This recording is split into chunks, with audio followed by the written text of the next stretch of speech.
Hey everyone, welcome along to another episode of the Transplant Strong Podcast.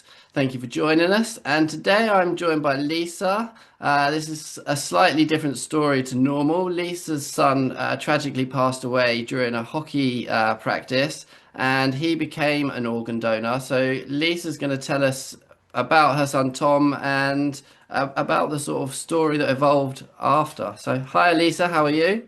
Hi, Danny. Hi, lovely to be here, and thank you very much. And yeah, I'm great. Thanks. Thank you. We have met before a couple of times now, so I know your story, and I always get super emotional listening to it. So I'll try not to well up today. No worries. You're more than welcome to. So tell us about your son, Tom. Oh, Tom. I mean, I don't know how long we've got, Danny, but I can talk forever about Tom. And I'm so proud of what he did, and it gives me an opportunity to speak even more about him. Tom was 22 years old when he actually died, but he loved sport. He was tall, blonde, handsome, fit, healthy, had been sports captain at school, had been the perfect son, had left university and was working in Lambert Smith Hampton for Lambert Smith Hampton, the property developers. They were paying for him to do a RICS to be a fully qualified surveyor, loving life, beautiful girlfriend. He just really was a wonderful boy, always life and soul of the party, very sociable when he played hockey. He was known for being quite a sociable young man, but also he was also known for his ability to be very calm in very important situations. If you can imagine on the hockey pitch, when there was an important match coming up, Tom was the one who was calm.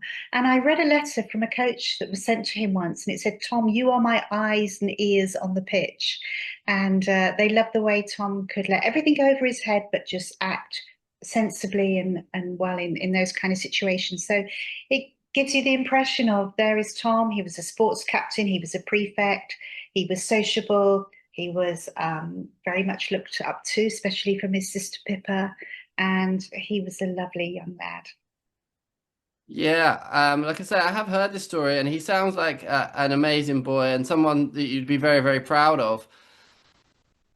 Absolutely, and I was extremely proud of what he did, which led to this situation here today. Shall I tell his story, Danny? Yes, please do. So the last time I saw Tom was uh, the weekend of the 6th of December 2015. Tom had come home for the weekend unusually, probably to be fed and had to get his washing done like they do, but Yeah. also because his sister Pippa, who was at University of Birmingham, she'd come home that weekend because she had an important match in East Grinstead on the Sunday, and I think he thought it'd be nice to be together. And he came home, and the last time I saw him was when we had on the Saturday night, wonderful Chinese takeaway around the table, all of us together, my husband Graham, Tom, Pippa, and myself. And I remember saying goodnight to him because he was watching Match of the Day with his dad, and I kissed him on the back of the head and said, "Night, Tom. See you soon." And off I went to bed, and he just grunted, "Night, Mum," as he would. He was stretched out on the sofa, and that was the last time I ever spoke to Tom. Tom had told me that weekend that he wasn't going to go to hockey training on Tuesday. He trained every night, every Tuesday night at Old Latonians Hockey Club in Chigwell, the club he paid for. Very, very good club, very good standard of hockey. But he wasn't going to train on Tuesday night because he had an injury on his shin. He'd been hit by the hockey ball on the shin, it come through his shin pad, and it was a bit sore. And he said he was going to go and get some antibiotics or go into a call-in centre on Sunday and not go to training. He was also looking forward to his works Christmas party on the Thursday. And then the final league match was going to be on the Saturday. And then he was off to Berlin to a Christmas market with girlfriend Daisy on the Sunday. So imagine my surprise on Tuesday night, the 8th of December, when I was in my kitchen in Hornchurch in Essex, which is where Tom and Pippa were born and grew up, and where I lived teaching PE. And I answered the landline. I was actually just preparing for a course I was teaching the next day to junior school PE teachers to try and help them the way they taught PE in junior schools. I was running a course the next day, and the landline went, the old-fashioned landline, if you Yeah, remember this. I answered yeah, the phone, and it was Tom's best friend, Rob. And Rob said, Lisa, hi, you need to come quickly. Tom's been hurt at hockey training. And things went through my head. One was, well, Tom wasn't meant to be going to hockey training tonight, but obviously he did. And then I thought, oh no, somebody's asked him to go on the pitch. He's fallen over, broken an ankle. I'm going to be in Whips Cross Hospital until midnight or 4 in the morning. And this was all going through my head when I heard somebody in the background say, is he still breathing? And Danny, at that point, my world just fell apart in my kitchen in Hornchurch. yeah. And my stomach turned. And Rob just said, Lisa, you've got to get here quickly now. And I put the phone down and I rang my husband, who'd gone to the pub with his brother in law. And he didn't answer because he couldn't hear, obviously. And I phoned again, thinking, if he doesn't pick up now, I've got to go. It's going to take me half an hour to get to Chigwell in Essex to the hockey pitch. But Graham answered and he rushed back with his brother and we rushed quickly to the pitch. And on the way, a policeman phoned me. I don't know how he had my number and said, Lisa, we need you here as soon as possible, but drive carefully. And when I got to the pitch, about 9:30, 10 o'clock at night, I don't know, but there were blue lights everywhere, a helicopter on the pitch, floodlights were obviously on, seemed like police cars everywhere, ambulances. And I just ran. I could see at the far end of the pitch, the goal mouth, that they were working on somebody, the emergency services. And I ran as fast as I could, ran past the team, the boys, all lined up in single file in the clubhouse, looking out of the big window in silence, just standing there. I remember that. And I ran. And there was Tom lying on the pitch, unconscious. And I think I knew then as a mum that there was no hope. And they quickly told me Tom had been hit on the back of the head by a hockey stick. I don't know, did you ever play at school? Yeah, yeah, it's dangerous. Well, okay, you get some injuries in hockey, Danny. You might Yeah, get a cut eye or the ball comes up and hits you and cuts you somewhere, but you don't lose your life playing hockey. no, It's very, very rare. I yeah, know of two cases now of where somebody's lost their life playing hockey. But Tom had been hit on the back of the head by a hockey stick in a reverse stick shot. He didn't even see it coming. He was turned and looking down the pitch, waiting for the next pair to come in a training drill. So that's all it was, a training session, wasn't even a yeah, match. And this boy went past him and flung his stick out. It caught Tom square on the back of the lower neck and dislodged, we heard later, dislodged the brain stem immediately, which caused Tom to have a brain hemorrhage, a subarachnoid brain hemorrhage, it's called. So it hemorrhaged the whole of his brain. He went into cardiac arrest immediately, collapsed to the floor. Tom didn't ever regain consciousness. And when I ran down to the pitch, there he was lying, and he was very cold. I held his hand and I said, oh, he's so cold. And somebody got out a foil blanket and covered him. But they told me that when he had the cardiac arrest, his coach, at the time, and a young lad, one of Tom's lovely friends and teammates, who was 18, they gave Tom CPR. Little Johnny, who was 18, he'd only had CPR training the week before at work. But they gave him CPR until the emergency services came, which I think was really important. And when the emergency services arrived, about 20 minutes later, because the club didn't have a defibrillator, they yeah, now have, but the emergency services had to go for searching for one on the way. But when they got there, they managed to restart Tom's heart. And they said, now we're going to take him, blue light him to the Royal London Whitechapel, where Tom will undergo scans to see exactly what's happened. And we were rushed behind Tom, blue lighted to the hospital. He got there before us. And we were met at the door by the consultant on charge that evening who pulled us into a room, but not before. So I'd just seen Tom come back to a bed. He'd been in for a scan and The nurses were making him comfortable again, checking his wires and the machines, and they were talking to Tom, saying, Tom, we're just doing this, Tom, we're just doing that. And I thought, can he hear them? It gave me some hope, really, but I Yeah. realized now this is what they do, even if you're unconscious. But the consultant took us into a room, showed us some scans, said, I don't know what you know, what your backgrounds are, but if you look at these scans, you can see there's been a massive brain hemorrhage. I'm really sorry. We've asked as many people as we can, but there isn't anything we can do. And in 12 hours' time, Tom will now go up onto a high dependency ward. And in 12 hours' time, we will test Tom to show he's brain dead. Danny, I've been in my kitchen at 9 o'clock at night preparing for a course. Yeah. 11 o'clock at night, being told Tom is unconscious and isn't going to wake up. There's no hope. It was like, you imagine the trauma, the shock, this can't be happening. I was in denial. I actually didn't believe the I, consultant. I thought he was I was right. about to say it must take time to settle in to even sort of comprehend what's happened because in your head you don't want to believe it either. No, I didn't. There was Tom, my Tom, tall, 6 foot tall, blonde, healthy. He looked like he was just asleep. Yeah. There wasn't even a mark on him. Yeah. And I thought, this can't be right. Surely somebody's going to say there's an operation or something they can do. So I got on the phone to try and get hold of Pippa, his sister in Birmingham, and it was midnight and she'd got her phone on silent. She couldn't hear her phone. Mm.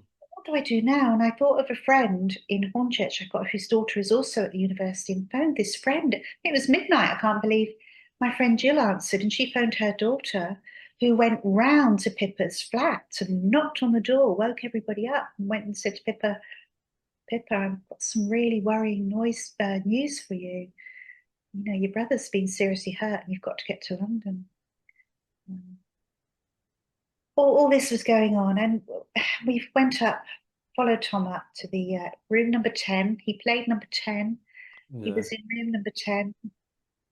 And it was in the middle of the night, my husband Graham said, and Graham was a journalist. He was a top sub-editor for the Daily Express. He was a sports correspondent. He had his own hockey column weekly. But in the past, he'd attended a lot of inquests and he was very well read because as a junior reporter, he followed lots of accidents and stories. And he turned to me in the middle of the night and said, Lise, there isn't anything anybody can do for Tom. But there's something Tom can do for others, organ donation. And Danny, if my stomach hadn't turned 1,000 times, it turned Yeah. again then. And I didn't really know that much about organ donation. I'd heard of it. I was a PE teacher, I'd heard of it, but I'd never even taken much notice. I think I'd probably thought it was on my driving license, but didn't do anything about it. Yeah. And we asked to see a SNOD, a specialist nurse for organ donation, about organ donation. And I don't know what time she came in, but she came in and said to us, Lisa Graham, didn't you know Tom is on the National Register for Organ Donation?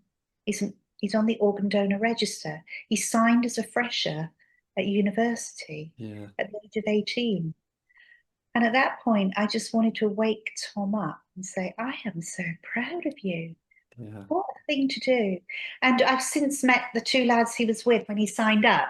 I mean, I joke that Tom probably thought he was getting a free pint and a doner kebab. I told that one on Friday, and I shouldn't really laugh about it, but it was a freshers fair, and Tom did like the odd pint. But he saw the table where a volunteer was working and said, lads, I need to sign up. And the two lads who also played hockey with him, they signed up too. He said, I need to sign up. I've been meaning to do this for some time. And I'd love to have known why, Tom. Where did you hear about it? Why did you know about this? But he registered. And when she told us, the nurse, that he was on the register, of course we were going to say yes. Yeah. Tom, at the age of 18, had made that decision. But I tell Tom's story because I've since heard, and I've gone on to be a London ambassador for organ donation, I've heard that even though the law's changed, even though you might be on the register, if your loved one is in intensive care in hospital, and that's where you need to be to donate, you need to be on a ventilator and being kept alive, unless you're a living donor, you can be a live donor, you're Mm. part of it. your kidney and part of your liver. But if you're in hospital, and it's only a few amount actually are in intensive care, if your loved one is in that position and you're being asked about organ donation, you can actually say no, even though they're on the register, even though the law has changed. And lots of people don't know that. And they're actually quite annoyed and say, well, if I bothered to sign up, I expect it to happen. Yeah. And of course, you don't expect it to happen to you, but it helps if you're on the register because look, we said yes when we found Tom was on the register. It helps, but the most important thing is to have that conversation with your loved ones so they know. And I'll say you hope it would never happen to you, but Tom signed up knowing that accidents happen. Yeah. And there he was. And we said, of course, once Pippa arrived from university with the three of us all, we didn't have a doubt. We all said yes. And so Tom was given those tests, the brainstem tests. It was harrowing, absolutely harrowing. But it was important to see them to show that there was nothing. Yeah. There was nothing.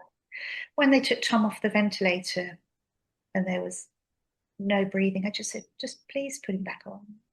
I didn't like to see him not breathing. Put him back on. But it showed us that Tom was brain dead. And so, of course, we agreed to the organ donation. And that point, that was the time of death. Although that's another story. I did say, because they do the test twice, I said to the lady who did the test, the consultant with another medic, I said, so what's the time of death? And she said, oh, well, that was after the first time we did them. That was 12:10. That was 10 past 12. And sort of dismissed it. And for me, that was such an important time. I was being told that my son died at 10 past 12 on the 9th of December 2015. And I share that with some medics because that was really important to me as a mum. That was the moment I wish you said time of death is. Because, again, that would have helped me know that was all over and that was the time they were giving. But anyway, she didn't, and I asked, and that was the time of death. You just don't forget. But we agreed to the organ donation, and then Tom was prepared. There's a lot of preparation that has to be done. Wheels go in motion for matches, for sending out around the country all Tom's blood type and everything else, and finding the people who would benefit from his operation. And the next day, Pippa stayed with Tom that night. She was allowed to. She was allowed to sleep with Tom all night, which was what she wanted to do. We'd been with him the night before. The next day, preparations and everything happened, and Tom went down for surgery. And at 10 o'clock at night, we were phoned to say that the operation had been very successful and that Tom's organs were exemplary. And of course they would be. And it was organs and tissue donation. He donated everything he could. I didn't know about the tissue. I didn't know about the corneas he could give, the skin, Danny, for people who had horrific burns. Yeah. You can make skin to help people who need that to regrow and cover horrific burns, corneas to give the gift of sight, long bones to help people walk again. He gave everything. And we were just told the operation was exemplary and his organs were exemplary, successful, everything was used. And they said a little girl in pediatrics had received part of his liver, who was 2.5.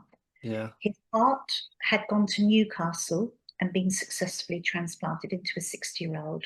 And a 21-year-old girl had received Tom's lungs. And that on the 10th of December, of course, Tom played in number 10. 10th of December at 10 o'clock at night. That's All what the we tens. So, so they didn't when they mention organ donation to you and you agree to it. There's no prior sort of explanation of what's going to happen. Did they just tell you afterwards what organs had been used? I suppose they don't really know until they do the operation what can be used and what can't. Yeah. The nurse very, very well. She went through the list of everything Tom could donate. She asked about his background. They have to know about the health of the person involved. Obviously, Tom, he only drank a bit socially, but no drugs. He was very healthy. He hadn't had any medical problems whatsoever. But they have to go through that. And then she went through all the organs he could donate, all the tissue he could donate, long bones to help people walk again. I didn't hesitate. I said yes to everything, except I will share one story.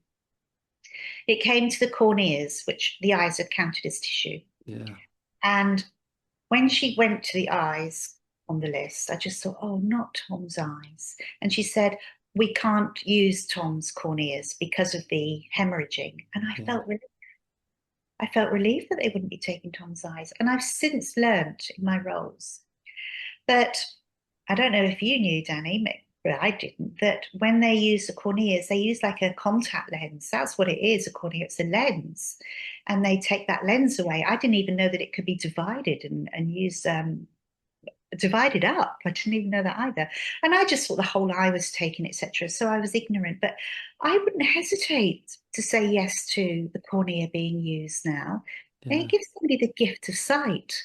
But at the time, I just didn't understand. And that's why when a family are approached, remember, I'd already got respect for the team because they kept speaking to Tom. He was being treated with such respect. My snod was amazing. She was so professional and built up Mm. respect for me. And the way she explained everything to me, um, I said in my story on Friday with you, I explained about skin. I thought skin came from the face. And I said, what Yeah. is Tom going to look like? But it comes from the back. And I said, well, if I can't see it, take what you need. But remember, it's like 3 o'clock in the morning. You've been awake all night. You're in Yeah. a traumatic situation. It's totally out of the blue, and you're being told your 22-year-old son is dead. Um, you could make all sorts of wrong decisions in that moment. So the way the medical teams and professionals handle you is just so important to get the best out of the situation, because we will never, ever regret saying yes to organ donation. And I didn't have a crystal ball in there. And I didn't know enough about organ donation and recipients, how many recipients were waiting Yeah. for organs like you. I didn't know. I didn't have a crystal ball. I didn't see. And Did I didn't. they explain? Because to me, when I sort of first heard about organ donation, I just presumed that, say, out of one person, you'd get one organ, maybe. Like you say, you can save multiple lives and you can do multiple things. Did they explain that to you, or was that something that you learned, like I say, afterwards when they said, okay, so now the liver's gone here? Afterwards, yeah, I mean, I knew what they wanted to take, but afterwards, we were told on that 10th of December, Tom's organs and tissue helped save and improve the lives of 50 people. We Yeah. were told that day. And I thought, what? That your organs can't save 50 people. You haven't got 50 organs, but it was organ and tissue donation. So the Yeah. wording was save and improve the lives of. And yes, all his organs were used. And in fact, his intestines were used for a pioneering um, operation, including his pancreas, the whole intestines. I didn't know that could be used. And so, yes, oh, 9 lives and more people benefited. And no, that still hadn't sunk in at the time. I didn't know how many people were waiting for organs, how the organs would be used. Um, I've been told that I am lucky in a way that Tom's organs could be used. I've heard since that some can get damaged in transit, Yeah. some don't match with the recipient. Um, some people have donated and nothing's been used. Everything was used. Um, so yeah, I didn't know, and that brings a lot of comfort as well. And I didn't know that the little girl who received part of his liver was in King's. And did you have your operation in King's? Yeah. Yeah. Yeah. She was in the Great hospital. Yeah, so she was in the children's ward. She was 2.5, just 2 miles away. Yeah. But yeah, the heart was flown up to Newcastle for for a man who was 60. And Pippa at the time said, "Oh, mummy," she was 20 at the time. "Did I wish Tom's heart could have gone to somebody younger?" And I'm going to be 63 next month. So As you say, the I had 60's to not get old. it. I hope not. Yeah. No, that's how it seemed. And maybe that seemed to old Pippa then when she was 22. And I Yeah. think the nation you often think about perhaps that it's for older people. Um, but no, younger people need them too, don't they, Danny? How old are you? Yeah. I was 32, I think, when I had mine. So yeah, like, you don't expect it. It is something that you just think older people have. And like you say, there's children that need organs and there's a range of people that need them. How old are you now? 40 this year I was. God, Yeah, I didn't even know that the liver regenerated. I think two bits of Tom's liver were taken. really. It's an incredible organ, isn't it? Yeah, yeah, yeah. There's so much I've learned about the body since having a transplant, basically, and the same as you. Like I didn't know until you were doing that talk the other day that the like you say the eyes they don't take the eyes, they just take. But I in my head I was thinking, how do they take out a whole eye, or rewire a whole eye? Like that's crazy. But obviously that's not quite the case. So then, do you? I mean, you mentioned that they told you who the organs had gone to. Do you then get the chance to write to these people? Because I know I had the chance to write to my organ donor family, which I've done. So is that something that goes both ways? Did you hear back? I haven't, not yet, no. No. So, I will share now that my story changed again after that. Not that it could get any worse, but 2 months after Tom died, my husband suddenly died as well, out of the blue. Totally unexpected. So Pippa and I, two girls together. Pippa was in her final year at the University of Birmingham, and I was teaching PE. Obviously devastated, but I was being asked to speak more about bereavement and organ donation after Graham died. But obviously, I had contacts in the journalist world, and so a Mm, number of journalists were speaking to me and saying, "Can you share what's happened? We think it could be of great help to people." And I also, through the donor family network, um, found out that you could write to people. Plus, I was asked to become a London ambassador for organ donation. And I learned through the being an ambassador that donor families could write to recipients and recipients could write to donor families. And because we just lost Graham, Pippa and I decided I think, in the summer of that year of 2016, to write to all the recipients and just say at Christmas, you got the best gift of all, a free yeah, gift, the gift of life. We want to tell you that Tom was 22. And we just want to know how you're doing. Was it successful? We don't want to know anything else. We just want to know, we hope you're doing well. And we wrote this short note. I got really the best special cards I could get. They all went into envelopes, and you can't share any personal information. You have to keep yeah, everything anonymous.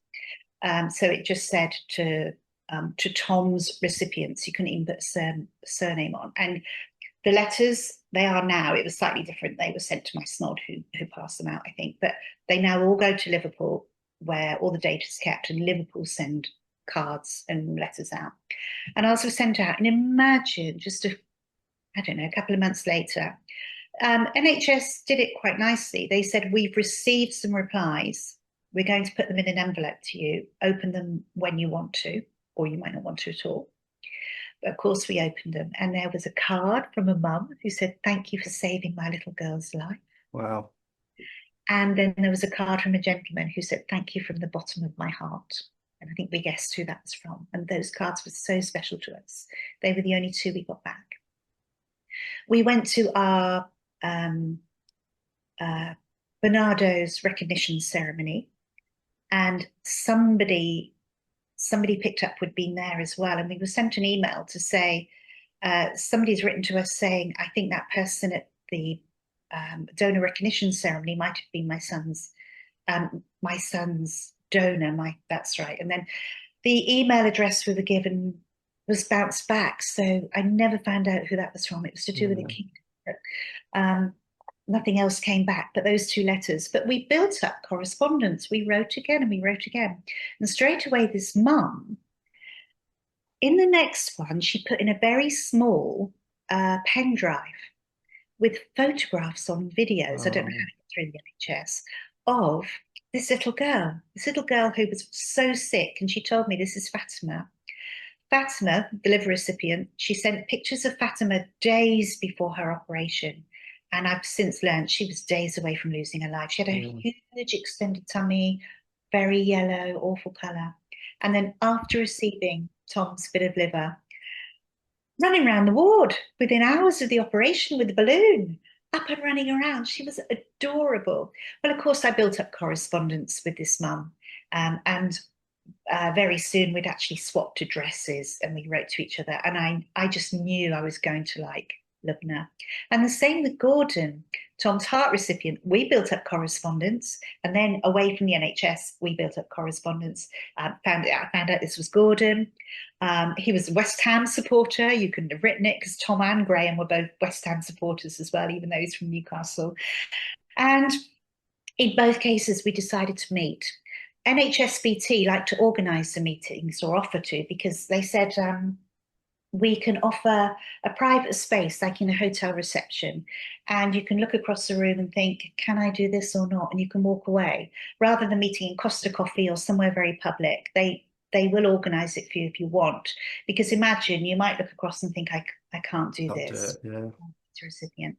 But I just knew it was going to be fine. And Lubna, Fatima's mum, said, would we like to meet in a park in London? And we did. I Yeah. remember I took a little toy for Fatima, went with Pippa, my daughter, and she ran across the station concourse to us and gave me a hug. And I Oh, thought, wow, this little girl is alive because of Tom. And it was wonderful. And yes, I met them both a number of times since. So we did right. And I consider we were lucky because it's fraught with problems, Danny. Sometimes the letters, I've been told, get put into a patient's file.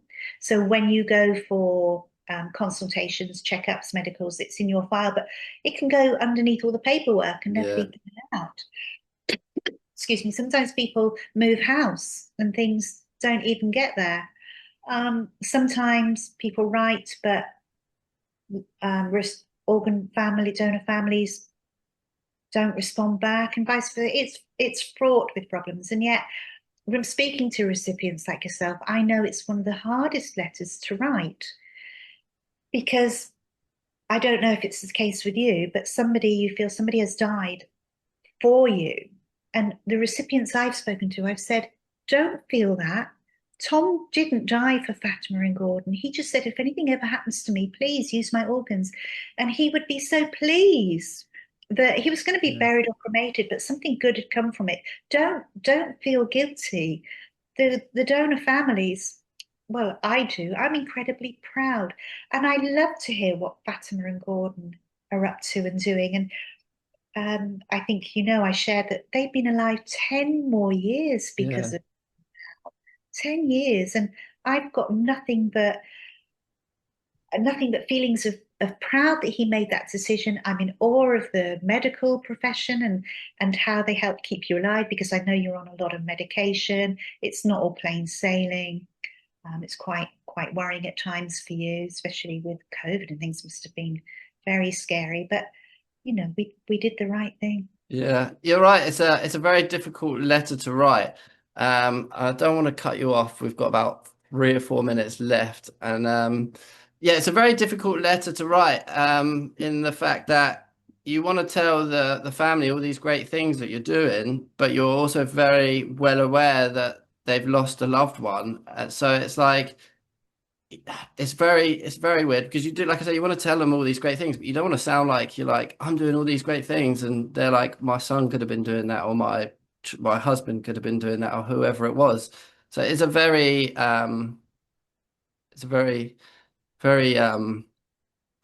very tricky letter to write as well. Yeah, because I mean, you say thank you, but you know, thank you is not enough, but a thank you almost as well just is I don't know how to explain it, but it's a very tough letter to write, but I recommend everyone do write if they want to their family, to their donors' families, though.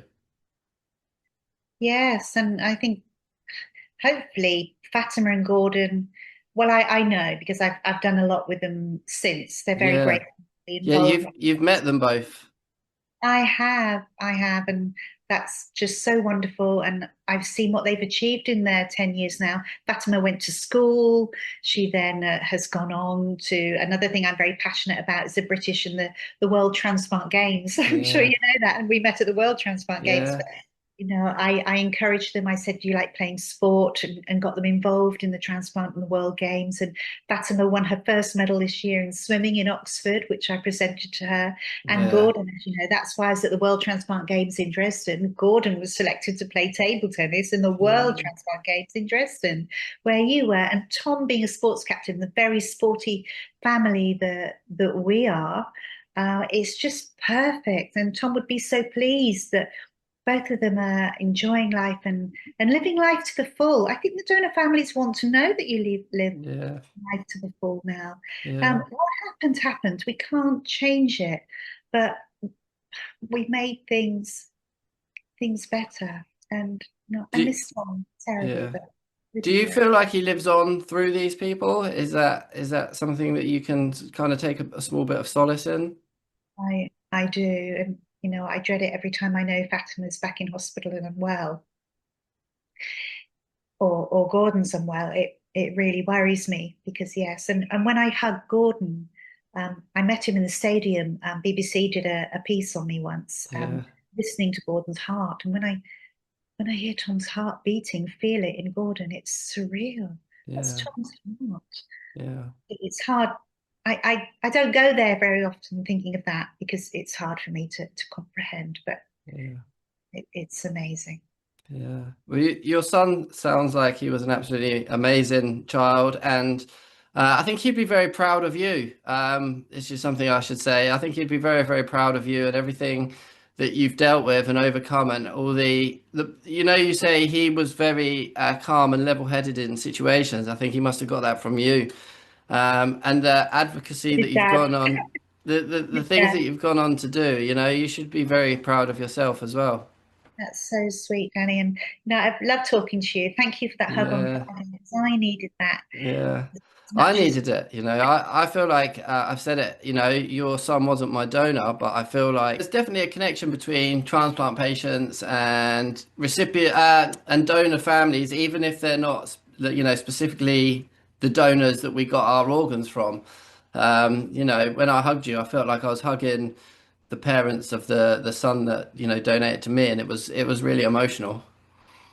Yeah, that's so lovely. And I must admit that at the time when we said yes to organ donation, I thought I was the only person in the world, the only family that had ever said yes to organ donation, and I felt very Yeah, alone. And then I began to realize that there were so many other donor families and so many recipients. And it really helps to know that you're part of one big family and that other people have made the same decision as you and benefited so many people. And we were talking, and you reminded me that we met at the World Transplant Games yeah, last year in August. And of course, I've become very interested in the British and World Transplant Games because I was a PE teacher, and I think it's amazing and it's a right thing. I can see why that recipients are encouraged to take part in sport because it's good for them physically and mentally as well to yeah, be involved in the games. And in Dresden, I volunteered. I volunteer at the events because it gives me such a big boost to see how well people are doing. And it was a real honor at Dresden to be asked to lead the British team out yeah, into the stadium with all the British team behind me. And it was just as we walked in and I was holding the flag, I got this real sudden, it came into my head that I think there were over 2,000 competitors at yeah, the World Transplant Games this summer. And as I walked in, I just looked around at all the competitors and thought, wow, if it wasn't for families like mine who said yes to organ donation, this event wouldn't be going on. But all the competitors in this stadium might not be here. And it made me think, wow, it's just so important to spread the word yeah, about what transplantation and successful transplantation can do. And yeah. Danny, what did you compete in? I competed in the 100-meter sprint and I just did the 100-meter freestyle swimming. I didn't do too many events. I didn't really know what to expect of the World Games, so I just kind of The wanted first to. one. Yeah, it was the first World Games. Yeah, yeah. It was just such an incredible experience as well. Like I literally went to watch as many sports as I could. I really took it all in. Talk to people from all over the world. It was like I kind of say like I don't think I'd swap having my transplant just for that reason, just to be able to go to the games and experience that. It was such an incredible experience. Mm. I remember being at one of the British transplant games, and I was in the hotel where we were staying, and I was by the coffee machine, and two mums were talking about the latest medication that Yeah, their children were on and how they were reacting. The games are for everybody and yeah, gives everybody a boost and an opportunity to talk about different things like that as well as be yeah, sociable. And Gordon, obviously practicing table tennis and getting in the British team, going to the British Games and then the World Games. His wife Pat said to me, "Thank you so much, Lisa, for encouraging Gordon to play table tennis because now he's going out training twice a week. He's training with other heart recipients in yeah, Newcastle, so he's made more friends, but he's actually getting out now. He's not just keeping in and wrapping himself in cotton wool. He's got more friends." She said, "I've been traveling with him. I get to talk to the wives as well of other transplant recipients, which helps me. The knock-on effect yeah. is just huge, isn't it?" Yeah, yeah. There's two great lads from the English team that I met this year, last year, and it's really nice seeing them hang out. Because obviously people have their friends outside of the transplant community, but there's not many people that really understand what it's like, and it's only really transplant recipients. Even your friends and family can't fully relate. So to see the young children and the kids bonding and having people that that they can fully relate to and Yeah. understand.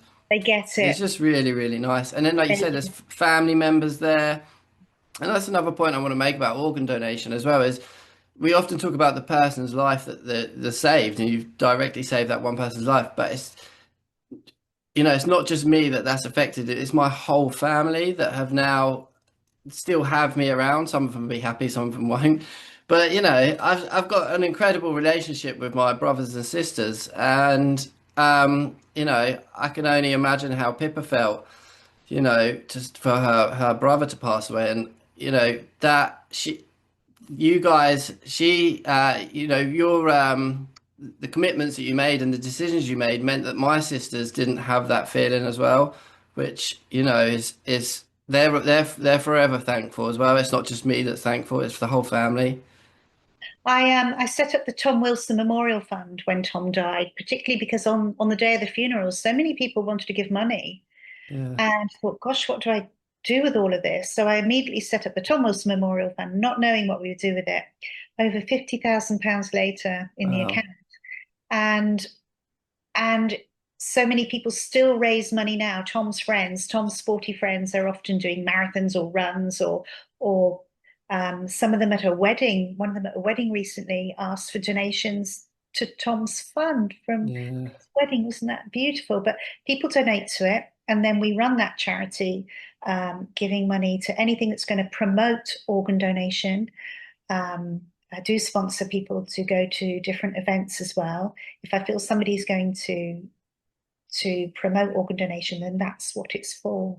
Yeah. And yeah, and the charity is there for that because often recipients as well want to give to a charity and there's not much to give to for organ donation. You just don't want it to go into an NHSBT pot and be used on other things. You want to know if you're going to donate that it's going to be used for something good. Yeah. So yeah, we have the Tom Wilson Memorial Fund website as well, where you can see everything that I've done and how we've used the money and what's coming up. So That's yeah. that's awesome. That's and I'll put a link to that. I'll save it into the description Thank below this you. video, and we'll put a link to it so people can go and check it out and donate if they wish. Yeah, be wonderful because it goes to people like yourself who promote Yeah. organ donation and want to compete in the transplant games. Yes. And then just for you, I know personally you're off on a little trip soon. Is this correct? Yes, I am. And I was ironing my pink t-shirt that I wore on Friday when I spoke at the study day Yeah. in Avery. And I was ironing my pink I Donate an HSBT t-shirt, and I thought, I'm going to take that on holiday with me, much to Pippa's embarrassment, I'm sure, my daughter, and I'm going to wear it because when I went in 1992, of course, I didn't have that t-shirt. I didn't even have Tom and Pippa. I'm off to Nepal I'm Yeah. going to the base camp area. I went there in 1992 with my mum, who was a great walker, and my husband and sister. And my mum wanted to go back. My father just passed away, and she wanted to go back once more and take me to the most spiritual place in the world. She said the most beautiful place, Tingboshi Monastery, where you can see Mount Everest. Yeah. Well, Pippa wanted to go back because my husband and I we actually got married in Kathmandu Oh, really? after the walk. I think he thought it would be cheap, and it was. And Pippa wanted to go back. And 4 years ago, I booked to take Pippa. And a week before the walk, would you believe it? We got the call to say the trip was off because of a virus. I thought it was a scam call. Oh, yeah. It was coronavirus. So it was cancelled. And then last year, Pippa said, Mum, I really would like to do that walk once more. So I booked it for the 10th of April, another 10. But of course, the flights are via Dubai, which is a bit of a worry. It's Oh, you yes. fly in Dubai to Kathmandu. So somehow we've got to get to Kathmandu. But yes, we're off to the base camp region in Nepal. We're going trekking. It'll be very spiritual. I think Pippa will love Buddhism, reincarnation, Yeah. Mali, prayer wheels, and everything that Buddhism is about. But the scenery and the flowers will be amazing, all the rhododendrons and magnolias. And I will take my pink t-shirt, and at one point, I think I'll have a photo at about 12,000 feet or something and say, I'm Yeah. a bit closer to Tom and G. I won't be able to Yeah. get much higher than that and get maybe closer to them. So, Yeah. yeah, hoping we get there. Hoping Yeah. I get to wear the t-shirt and that Pippa has an amazing time too. Yeah. I always thought Kathmandu was a made-up place. Obviously, I didn't. I know now that it's not, but when I was younger, I just thought it was a made-up place. It's very real, it's very busy, it's Yeah. very hot. Yeah. But if ever you're well enough, Nepal and going trekking in the mountains is just incredible. And Yeah. Yeah. It does interest me, and Buddhism's quite interesting as well. I kind of like I don't know mm, whether you say philosophy behind it, but yeah, I do like all that. yeah, it'll be just a place for Pippa and I to reflect on the last 10 years. And she wanted to see where we walked, where I walked with my husband, where he Yeah. said, if I can put up with you for 2 weeks in a tent, I'll marry you when we get back. And we did. And we were Oh, staying in the Yak and Yeti Hotel, the five-star hotel where we had our little wedding reception with the Sherpas that's on lovely. April 23rd, 1992. And after that, Tom came along very quickly and then Pippa. So, yeah, Mm, it was the start of our journey. that's lovely. It's lovely you can experience that together. Yeah. And what a journey in the 10 years. Something else I could mention is that last year, the British Transplant Games were held in Nottingham. And I felt everything did a full circle because that's where Tom registered. And so when Oh, we were in yeah. Nottingham last year competing, that's where Tom signed the register at university. And there was where Fatima and Gordon, his two recipients, were competing in the British Transplant Games. Sometimes things go a full circle and it feels just right.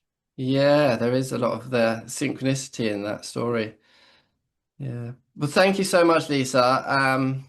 It's so nice that you can talk about Tom in such a special way. And again, he's such an amazing lad, and you are an amazing person too. So I wish you all the best. Thank you. And yeah, keep healthy. And I can't wait to meet up again and catch up and see how you're doing. And medals, you're hoping to medal one day?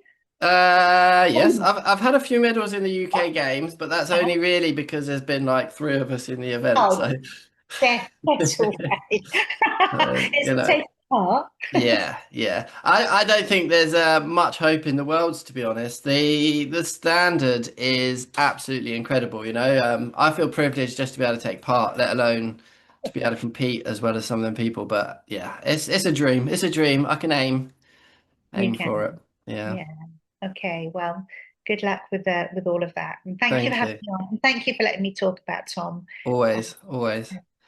Thank you, Lisa. Thanks, Danny. Bye-bye.